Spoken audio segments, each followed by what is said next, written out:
AFR On Demand is brought to you by Breck Golf. Try Beaver Creek today, just 20 minutes from downtown Baton Rouge in the Zachary area. They've got a PGA Tour driving range, a short game practice area, 30 to 40-yard practice shots. It's a great place to chip and putt and practice if you don't have time for a full round. Book your tee time today, golf.breck.org, golf.breck.org. Matt Moscona. I'm very important. After further review. Say it one more time. After further review with Matt Moscona. And here we go. Live from downtown Baton Rouge. Let's ride!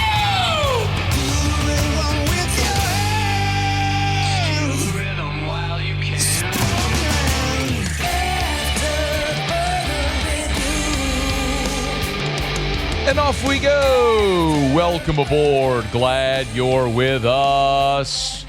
It's AFR, presented by Decision Critical Concierge Nursing in Baton Rouge. I'm Matt. You're a loser, Matt. Shut up, kid. Paul O'Neill. They're chanting Paul O'Neill's name. Musu. And Mr. Toby Tomplay.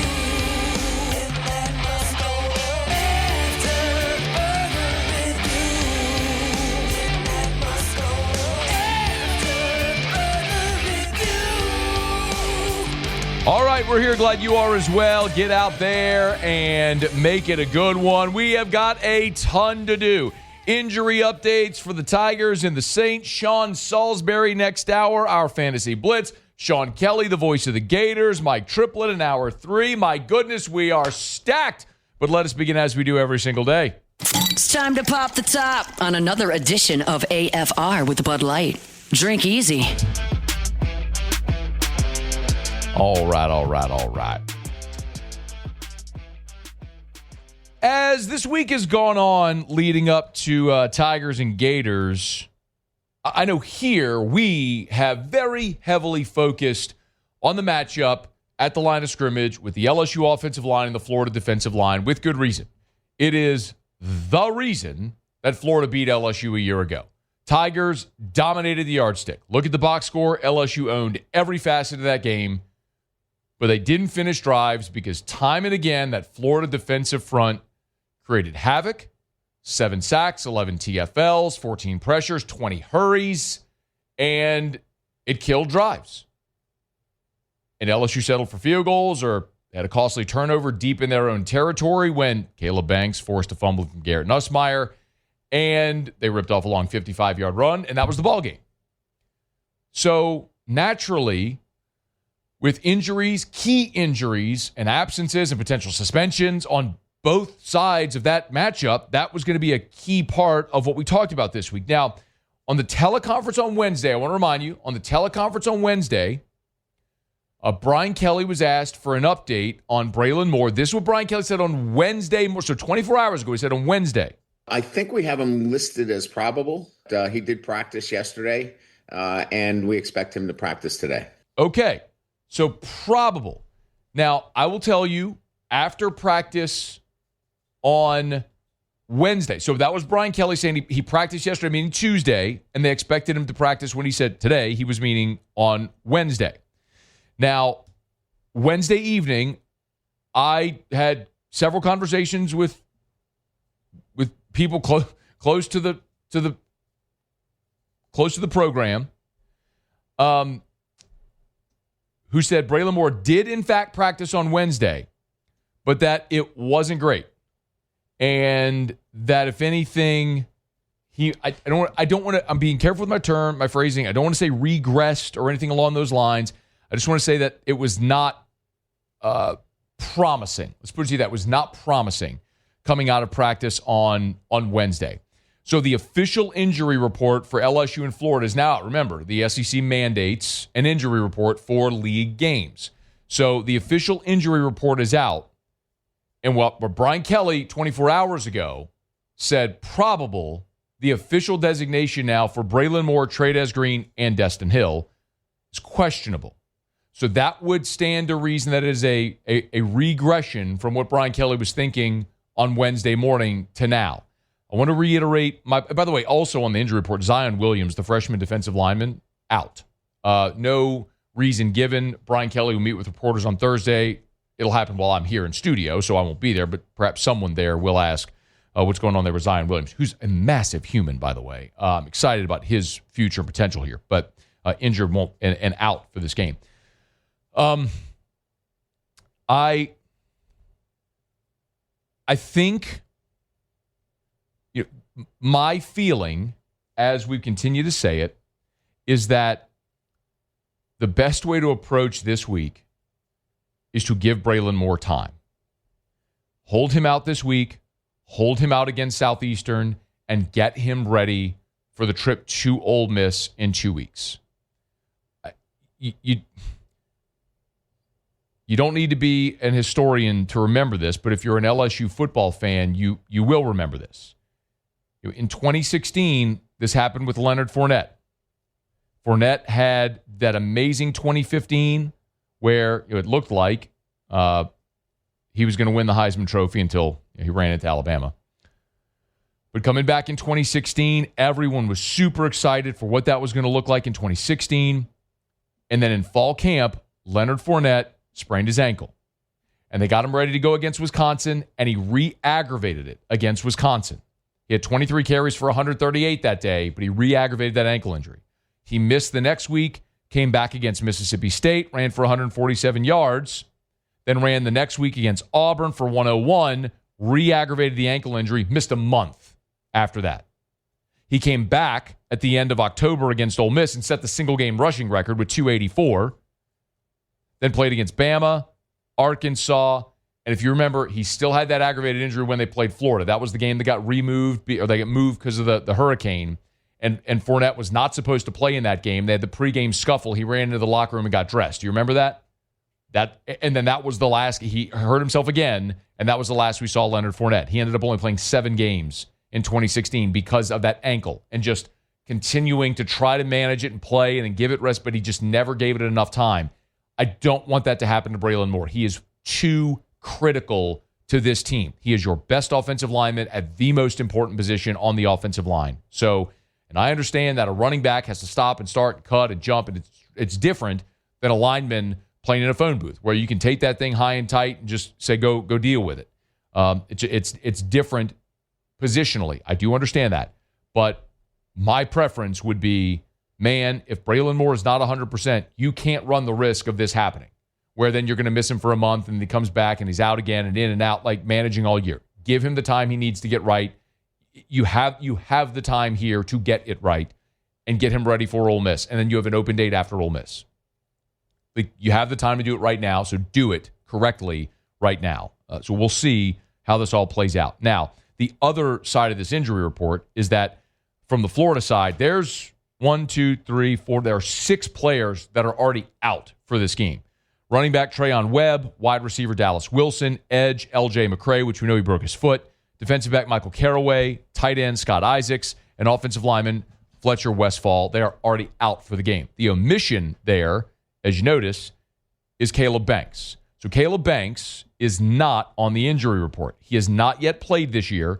Caleb Banks had off-season foot surgery, and then while he was recovering from off-season foot surgery, one of his teammates stepped on his foot, the broken foot, as he was recovering. So he's not played in the first 2 games, but no designation. So he is going to play. He'll make his season debut against LSU. I want to remind you, we had Caleb Banks on AFR at SEC Football Media Days. This is a picture. If you're watching, you'll see it. If not, go look at my Twitter. This is a picture of me and Caleb Banks. I'm not a small human. I'm 6 feet, 200 pounds. I'm a pretty normal-sized guy. Caleb Banks is a literal giant. He is just look at his head compared to my head. He's 6'6", 330. And oh, by the way, a year ago, he wrecked LSU. It was, I need my screen. A year ago, he wrecked LSU. If you look at his highlight tape, he's got a 4-minute highlight tape from last year on YouTube. Half of that highlight tape are games against are plays that he made in the game against LSU last October. And if you watch this, he is making all kinds of hay against Paul Mabenga and Miles Frazier on the left side and the right side in the B gap. He played against LSU 52 snaps in the B gap and 5 over the tackle. So primarily right there over the guard or between the guard and the tackle is where he was playing. And it was primarily Mabenga and Miles Frazier. And he gave them hell all day. He had a sack, he hit the quarterback twice, he had 6 hurries, and he forced 2 fumbles. He's the one that hit Garrett Nussmeier that forced the fumble that Florida recovered deep in LSU territory. And then when on that play, when Emory Jones picked up the fumble and was running with it, Banks leveled Emory Jones and forced the fumble on Jones, if you remember that. Anyway, he's a wrecking ball. He's massive. He's going to make his season debut against LSU on Saturday in Tiger Stadium. So Braelin Moore should probably be, well, Braelin Moore is questionable, officially questionable. Caleb Banks is going to play. Now, we've gone through the names already. Tyreek Sapp wrecked you a year ago as well. He's back. Caleb Banks is going to play. Shamar James led Florida in tackles and had 4 TFLs and all that stuff. He plays for the Dallas Cowboys. Jack Pyburn plays for LSU. LJ McCray has a broken foot. He's out. So there's a lot of differences, okay? I mean, it's not going to be the exact same defensive front from a year ago, but pieces of that defensive front that caused problems for you are back, and you might be shorthanded without Braelin Moore. This matchup is the game. We've talked about it all week. I think this is the only path for Florida to win the football game, is if their defensive front can go wreck LSU's offensive line and make this an ugly game that's low scoring. Because listen, the total in this game opened at 51. It's now dropped into the upper 40s. It might keep dropping. I think Vegas is still struggling to catch up with LSU's defense. And I think a lot of these unders are going to hit because I don't think Vegas is properly accounted for how good LSU's defense is. Like, this was a Florida team a week ago that scored 14 points against South Florida. So I am not super bullish on Florida coming in and putting up 27 against LSU. I just don't think they have the personnel to do that against LSU's defense.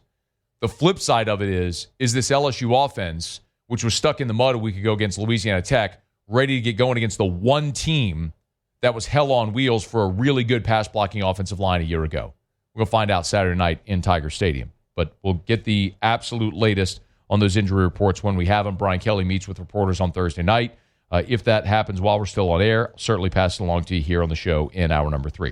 All right, we're glad you're with us. Our show open every day is brought to you by Bud Light. Drink easy with the great taste of Bud Light, the official beer of AFR and the official beer of the LSU Tigers. If you have not seen it yet, there is a hilarious ad that Bud Light is running right now. It's a tailgating ad featuring comedian Shane Gillis, who's awesome. And they made this into a national TV ad centered around LSU. It's super funny. It's Gillis driving a safari car, and he's got these safari goers in the safari vehicle, and they got Bud Light in the safari vehicle, and they're searching for tailgaters is what they're looking for. So they're mimicking like they're out in a out in a safari. Really, they're just driving through a parking lot. If you haven't seen it, it's hilarious. It's on the Mockler pages. I'll make sure I share it as well. Then all of a sudden, all the LSU tailgaters come out.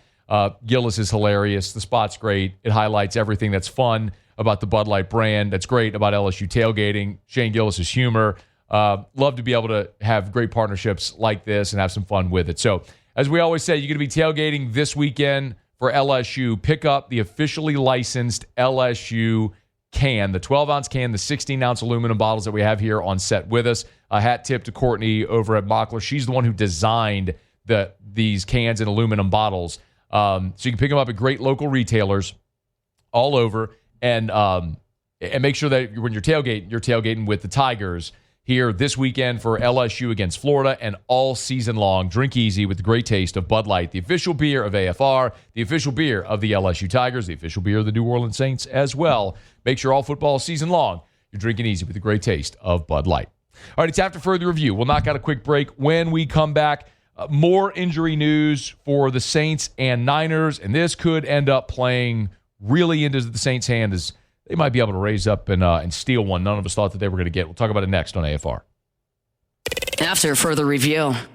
We're brought to you by River City's 1 Hour Air, where they're always on time or you don't pay a dime. 752-0001, 752-0001, 752-0001, or 1hourbr.com. Spell it out, O-N-E, 1hourbr.com. If your AC isn't keeping up, if it's blowing hot, don't go to bed sweating, y'all. Call River City's 1 Hour Air because be it nights, holidays, weekends, doesn't matter.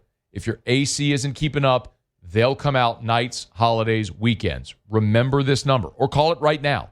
752-0001, 752-0001, 752-0001, or 1hourbr.com, O-N-E, 1hourbr.com. That's where you can find them online. Remember, when you call 752-0001, you're going to talk to a human. It's not an answering machine. It's not AI. It's a living, breathing human that's going to answer your phone call when you call 752-0001. 752-0001, where they're always on time or you don't pay a dime. After further review with Matt Moscona, presented by Decision Critical Concierge Nursing. Healthcare for your lifestyle. Learn more at decisioncriticalbr.com.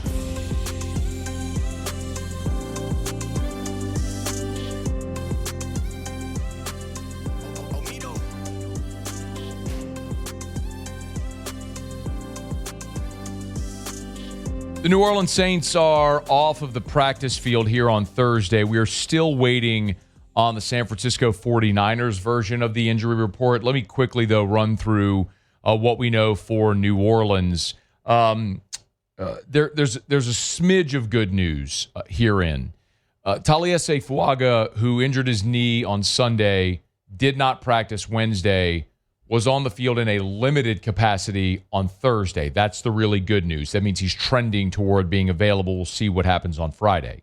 The not-so-great news is that your other two starters here, Trevor Penning and Chase Young, again, did not practice. Neither played Sunday, neither practiced Wednesday, neither practiced on Thursday. Also unfortunate, a change in one of the designations is Zach Wood, the long snapper. He was limited on Wednesday with an elbow injury. He did not practice on Thursday. Now, you would think, again, maybe foolishly, but you would think you give Zach Wood a few days, just rest, heal that thing up a little bit. You can get out there and throw the ball between your legs a couple times. Well, with the Saints team, maybe like 7 times. But other than that, we'll see. I'm being presumptive. Velus Jones was limited. Jordan Howden was a full participant. And Julian Blackmon, of course, did not participate again as he's out with the shoulder injury. It's likely going to cost him a season. We knew that. So, again, the big news, Penning and Young still out. Fuaga upgraded to a limited participant, could very well be trending toward playing. We're going to wait and see what the designations are for the 49ers when their official injury report comes out after they finish practice here on Thursday. But the news that came Thursday morning from Ian Rapoport of NFL Media was the news that a lot of 49er people for the 49er circles were not looking forward to hearing about quarterback Brock Purdy. And telling reporters yesterday that Brock Purdy is a long shot to play this week. It could be a multiple-week injury. My understanding is that Brock Purdy is out 2 to 5 weeks. 2 to 5 weeks for Brock Purdy with what is essentially a variant of turf toe. It is a ligament injury that affects the bottom of his foot.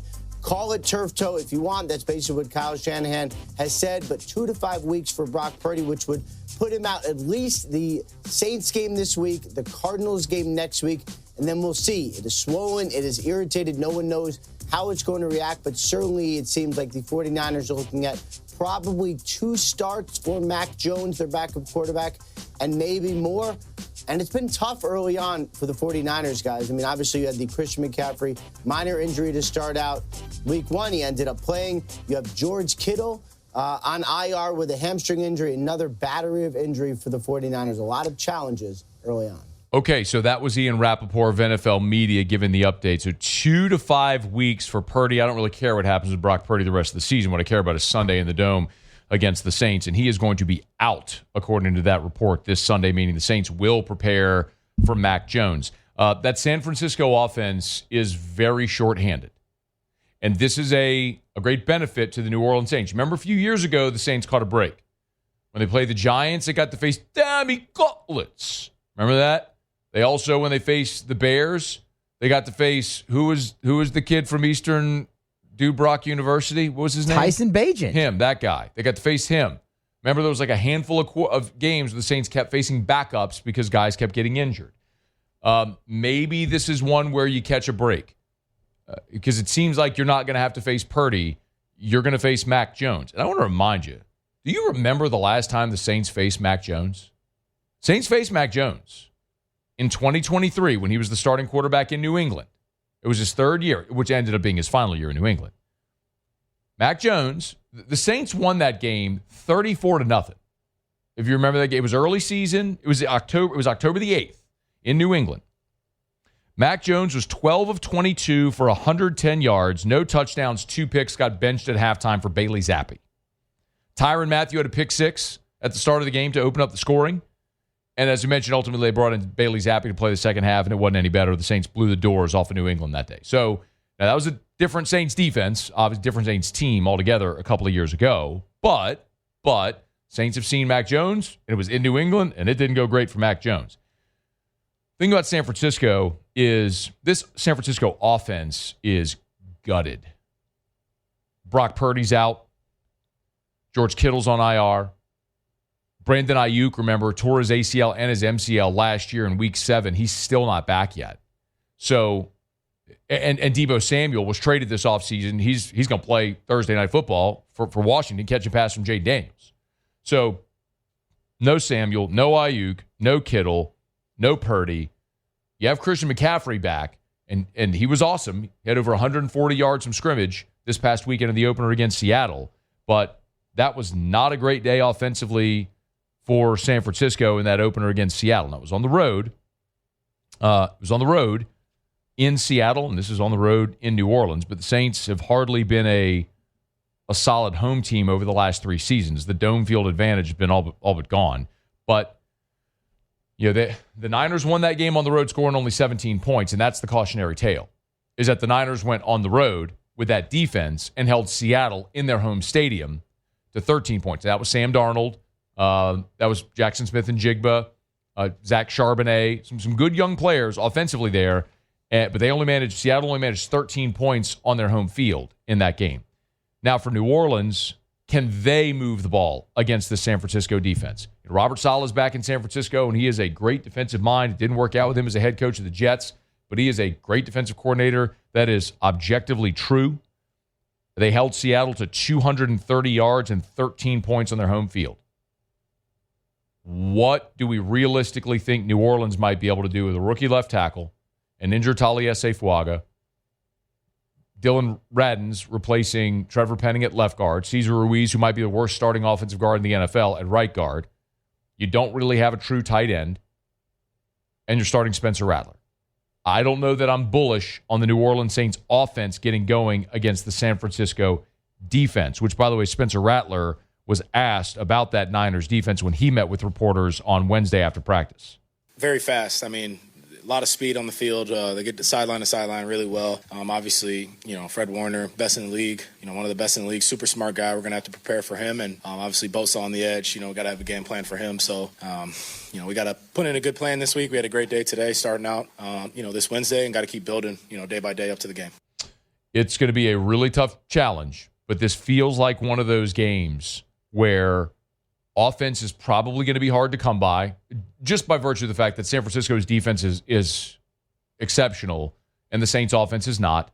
And when you flip it, the San Francisco offense, even though they have a brilliant offensive coach in Kyle Shanahan, who turned Brock Purdy into a $50 million quarterback and went to a Super Bowl with Brock Purdy with Jimmy G. He's a fantastic offensive coach. He just doesn't have the tools in the chest here to really get going against the Saints defense that I thought played pretty well on Sunday this past week in the opener against Arizona.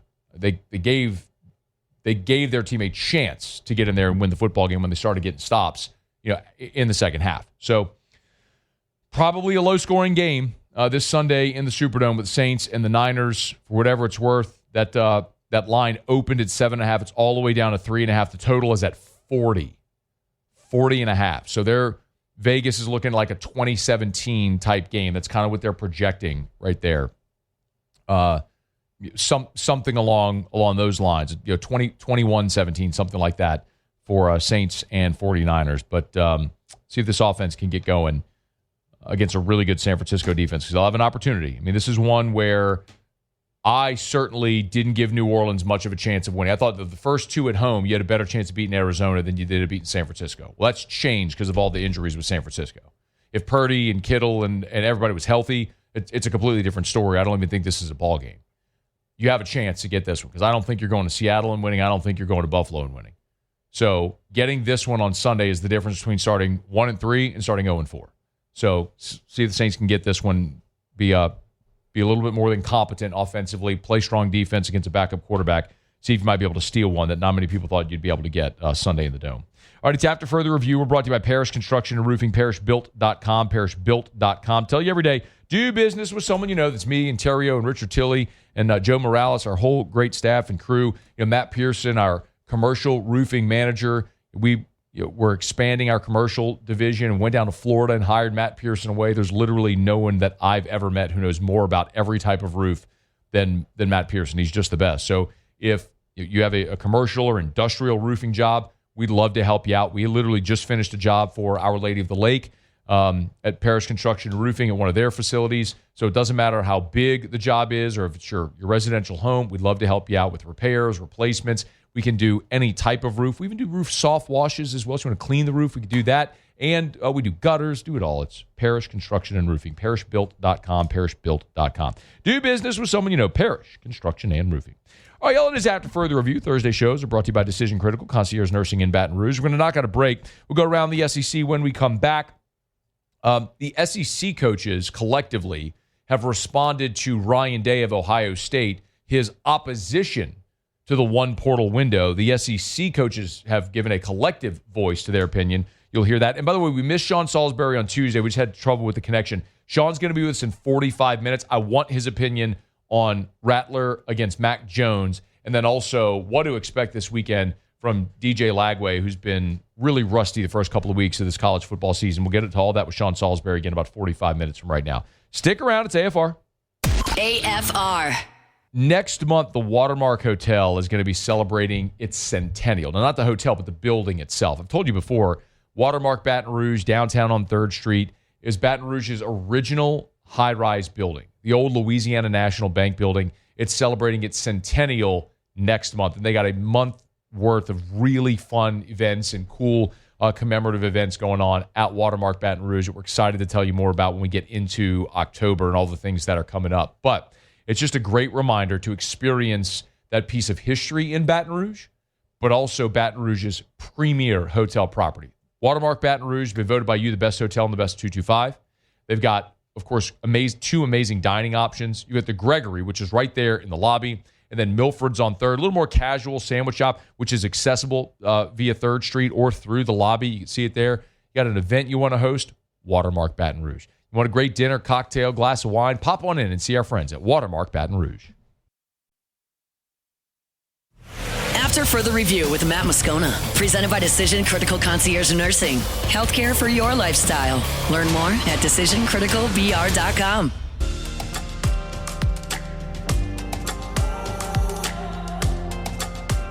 We always appreciate Blazia and the great team over at Decision Critical. Another football home weekend. Maybe you're caring for elderly parents. You feel guilty about leaving. The expert nurses at Decision Critical can come stay for a few hours, the whole day, whatever you need. It's concierge nursing. It's not just healthcare. It's healthcare for your lifestyle. DecisionCriticalBR.com. DecisionCriticalBR.com. Remember, they do IV hydration as well. So you want to get an IV before you're going to go spend the day tailgating? Call Decision Critical. They can get a nurse to your home, to your office, do that IV. It takes 30 minutes, and you're done. DecisionCriticalBR.com. Earlier in the week, we told you about Ryan Day from Ohio State. He came out against the one transfer portal window in January, basically didn't like that it was a disadvantage for college football playoff teams that are playing into the playoff into January, that the portal window would happen, a 10-day window would happen then, while their team's still playing into the playoff and they're supposed to be building their roster for next year. Well, Brian Kelly and all of the SEC coaches had a unified front on the SEC coaches teleconference. Here's what BK had to say about the one portal window. We're in support of the new portal window to a man in the SEC, and I've talked to many that believe across the country this is the progress that we need to make. I want to get my roster set. Now, I know there's probably 12 or 16 teams that might be in the playoffs at that time. I'm sorry, there's no crying on the yacht. I mean, we got to get this thing set, and it's best positioned at this time to allow us to set our rosters moving forward. I don't know that I agree with him. I completely agree with that. There's no crying on the yacht. That's the thing I've yelled about forever with portal, with NIL, all the stuff. I have no sympathy for millionaire coaches. I mean, you're making $8, $9, $10, $13 million a year. Figure it out. I don't care that you're inconvenienced. I don't care that you have to work harder to build your roster. Figure it out. It's why you make the money you make. Fair or unfair. Like, that's the truth. To whom much is given, much is expected. You make giant salaries. You're in charge of a giant football program. You're going to be inconvenienced at times. I don't care. Figure it out. I just don't know that actually having a one-time 10-day portal window in January, beginning of January, is actually the best way that's most conducive for building your roster and the fairest thing for the student athletes as well. I am very much still in favor of a spring portal window. I know a lot of people don't like that, but LSU has been the beneficiary of spring transfers. Joe Burrow was a spring transfer this year. Halsey, Bernard Gooden were spring transfers. Yes, I am in favor of a spring portal window. Syracuse's starting quarterback, Angeli, was a spring transfer from Notre Dame. After spring football, went to Syracuse. Now he's their starting quarterback. There's a lot of value in having that portal window after guys go through spring football. I would like to see that remain, but it doesn't seem like it's going to. All right, it's After Further Review. We're brought to you by Shawbills Tire and Auto Service, shawbillstire.com. Locations all over South Louisiana. You need tires? Get the best tires on the road at the cheapest price possible, and you do that at Shawbills. Again, they started in Morgan City, moved up to Baton Rouge. Now they got locations all over. Livingston, Ascension, west into Acadiana. It's Shawbills Tire and Auto Service since 1968 when they opened up their doors, and they've been doing it better than anyone for 60 years now. It's Shawbills Tire and Auto Service. ShawBillsTire.com. ShawBillsTire.com, where they'll sell you name brand tires at wholesale prices, and they'll treat you like family. Shawbills, where we keep you rolling. All right, y'all. It is After Further Review. You're going to do Fantasy Blitz coming up in 6 minutes. Get your questions in for Darren Tietgen right now. Email us, tweet us, or text us in the 225-396-4400, 396-4400, 396-4400. Fantasy Blitz coming up right now. We do it every day about this time. Let's go around the SEC. Around the SEC, bringing you the biggest news from the nation's best conference, the Ole Miss Rebels. Lane Kiffin gave an update on the injury report to injured quarterback Austin Simmons. He was listed as probable on the official injury report on Wednesday night. Not a big surprise. Simmons did return and finish the game in Lexington against Kentucky. But again, something worth watching as the Rebs host Arkansas this weekend. The Alabama Crimson Tide. Quarterback news here, but on the other sideline, of course, Alabama is welcoming in Wisconsin this weekend to Bryant-Dennehy Stadium. And the Badgers quarterback, Billy Edwards, is unlikely to play, according to ESPN's Pete Thamel. Is expected to travel with the team, plans to warm up, but apparently still faces long odds to play after spraining his knee in the season-opening win against Miami of Ohio. The Auburn Tigers. Hugh Freeze gave an injury update on two Auburn starters. Safety Champ Anthony, who's been dealing with a thumb injury, and running back Damari Alston has been battling a shoulder sprain. Both dressed for the matchup against South Alabama. Both will be assessed to determine their availability at kickoff. Freeze said Alston's going to be a game-time decision, sticking with that. And Anthony underwent surgery last Monday for the thumb, but has been on the practice field this week. The Texas Longhorns. Got an injury update on Texas receiver DeAndre Moore. Suffered a concussion against San Jose State. His ability is uncertain for the UTEP game this weekend. Moore was held out of practice the first few days this week in the concussion protocol, but Horns 24/7 is saying that Moore is trending in the right direction to be available for Saturday against UTEP. The Oklahoma Sooners. And OU got a commitment from four-star wide receiver Damare Dezerum. He is a 2027 prospect out of Pacific Palisades in California. He's the second member of OU's 2027 recruiting class, the second offensive player, but the first wide receiver. He's a top 100 recruit, number 95 overall in the country. All right, there you have it. That is around the SEC. Our Thursday shows. Love telling you about Rouse's. Remember, Rouse's is helping you cover the spread all season long. As a matter of fact, I had lunch at Rouse's today. Seriously, the Rouse's on Florida. Went up there. I love their Mongolian bowls. If you've never had them before, they're absolutely outstanding. It was teriyaki. It was teriyaki chicken and fried rice. Fantastic lunch. You can find your favorite lunch at Rouse's. And with tailgate season upon us, they got all your beer, your bourbon, your wine, your water, all of your drinks for the kids as well. Tailgate party trays, platters, desserts, the flowers. If you go to their floral shop, if you want your centerpieces, they got you covered over at Rouse's. 65 years in business and still family owned and operated. Rouse's.com, Rouse's.com. Rouse's, this feels like home. Okay, y'all. Darren Teakin's here next for our Fantasy Blitz. Week 2 of the NFL starts tonight. JD5 and the Commanders on a little NFL on Prime tonight. We're looking forward to it with the Commanders at the Packers. Got fantasy football questions before you set your roster? Check with our guys at whotostart.com. We'll do that next here on AFR. AFR. After further review with Matt Moscona, presented by Decision Critical Concierge Nursing. Healthcare for your lifestyle. Learn more at decisioncriticalbr.com. After further review, this is the Fantasy Football Blitz. Do you know who I am? Powered by whotostart.net. Who the hell are you? Whotostart.net.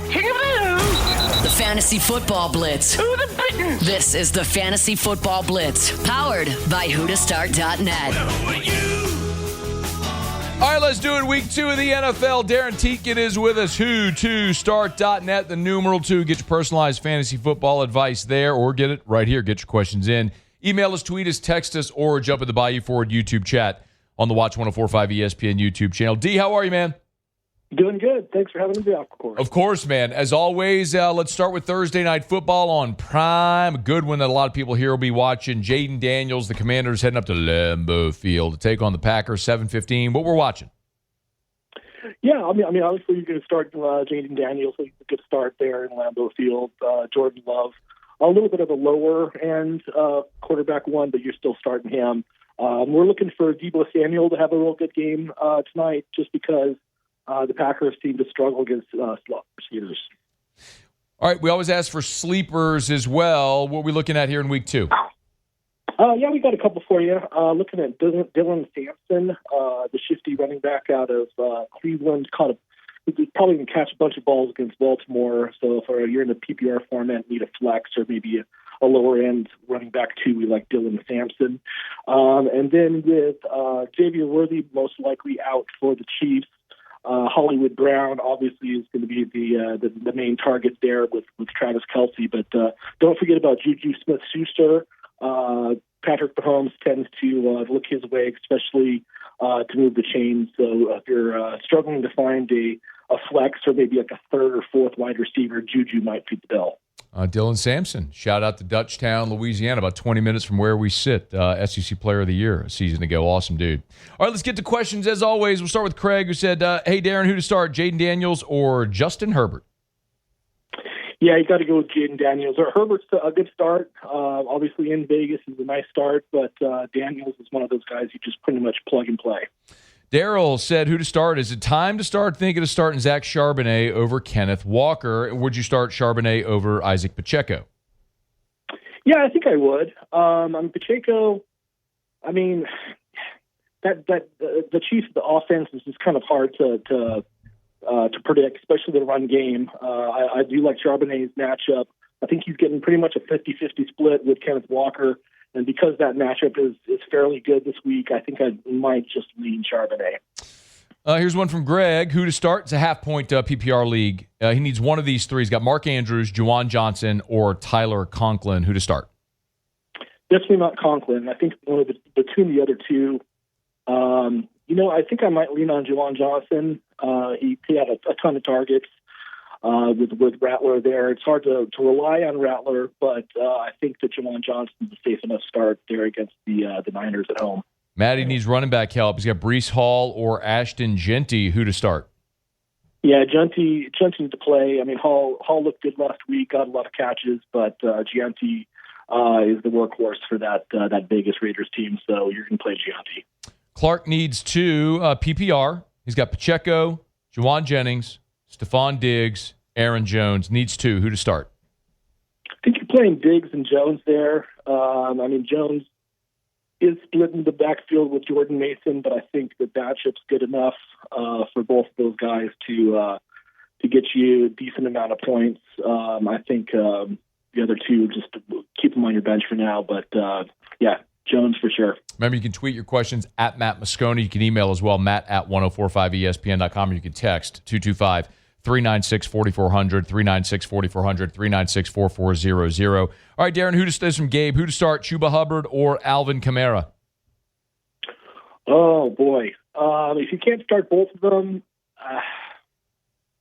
I think I might sit Kamara.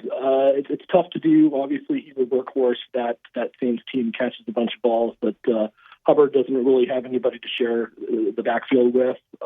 So that's a tough one. If you could start both of them somehow, I would try to plug them both in, but if you got to go with one, you got to go with Hubbard there. I need to look at the calendar. It's not 2021. Kayshon Boutte or Cooper Kupp, PPR league. Who to start? You know, I was gonna list Boutte as a kind of a bonus sleeper this week. He had a lot of targets. Looked really good with Drake May. As they kind of ramp up Stephon Diggs and a couple of those other wide receivers, Boutte is probably worth a play. I think I like him this week. Sean said, is Justin Jefferson a good pick, even with McCarthy throwing him the football? Sure, yeah, why not? He's not going to catch 44 yards worth of balls every week. That offense is going to get going. They had a tougher matchup there in Chicago for week 1. Expect things to open up a little bit for that Vikings offense. Scott needs help at receiver. He's got George Pickens and Travis Hunter. Who to start? You know, I'm not sold on Hunter yet. I mean, I know that he's been hyped up and he does have a good matchup, but I think Pickens is a better play this week. Got a running back question here from Eric. Austin Eckler or Isaac Pacheco. Who to start? Yeah, I mean, I'm assuming it's a PPR league. If it's not a PPR league, I might lean on Pacheco just because he's better suited to get those goal line carries and could probably get you a touchdown if they get close. In PPR formats, Eckler just gets a lot of targets in the passing game, so I would lean towards Eckler in the PPR. Here's one that's a half a PPR league. Rome Odunze, Kayshon Boutte, or Tyrone Tracy needs help in the flex spot. So Odunze, Boutte, or Tyrone Tracy, who to start? Yeah, I think Odunze is probably your play there. That the Chicago offense had some ups and downs there against Detroit for week 1, but I think Odunze is probably going to be your play, especially at his flex spot. He is Darren Tietkin, who2start.net. It's the numeral 2, who2start.net. We've been doing this for plumb 15 years. I guess right at about 15 years now. Who2start.net. You get personalized fantasy football advice there at the website, or you can get your questions in here Thursdays in hour number 1. Darren, are we doing a promo code this year? I forgot to ask you that last week. Yeah, we still have the ESPN promo code for 10% off. You plug that in, that should work for you. If it doesn't, just hit me up on Twitter, and I'll make sure that you get that. Let me get one more in from Cade. Who to start? Needs 2 in a PPR league. He's got Deebo Samuel, Cortland Sutton, and Keon Coleman. Needs 2 of those, so I guess it's a who to sit. But who do you got? Oh, boy. I think I might, even though he had a monster game, I think you're sitting Coleman there. That's tough. All right, I lied. One more. Bo Nix or Drake May. That's from Travis, getting it in right before the buzzer. Yeah, I think Denver rights the ship against a good matchup for the Broncos. I think you go Nix there. Darren, we appreciate it. I know we're going to miss you next week while you're traveling, but we'll pick up in 2 weeks. Thanks as always. Appreciate it. Thanks, man. Be well. It's After Further Review, brought to you by Parrish Restoration. Kill mold, remove odor. Remember, it's their patented, non-toxic dry fog treatment. And the thing I get asked the most about Parrish Restoration is, do they travel? Yes. Home base is in Baton Rouge, but, man, they do work all over the state. So did Jim Woodworth last week. They do a ton of work in New Orleans. They've done work in Lake Charles. They've even done work outside of the state of Louisiana. So if you have mold in your home or in your commercial building, Parrish Restoration, it is a more effective, more cost-effective, and more efficient way to kill mold, remove odor, sanitize other harmful pathogens. It's Parrish Restoration. Go to parishrestoration.com, parishrestoration.com, parishrestoration.com. The New Orleans Saints could be about to extend their lease to stay in the Dome. We're talking about that after the top of the hour. AFR. Yo, we're inching closer to October the 4th, and Federalis Fest is returning to Baton Rouge, and that is sponsored by our friends over at the Williamson Eye Center. Dr. Blake Williamson, a true Renaissance man there. A lot of people don't know Dr. Blake Williamson has actually done a DJ gig. He's had an air shift on the weekends on downtown radio in Baton Rouge for some time. How about that? A true virtuoso, a Renaissance man, as it were. But anyway, Federalis Fest coming up October the 4th. Some great acts that'll be there.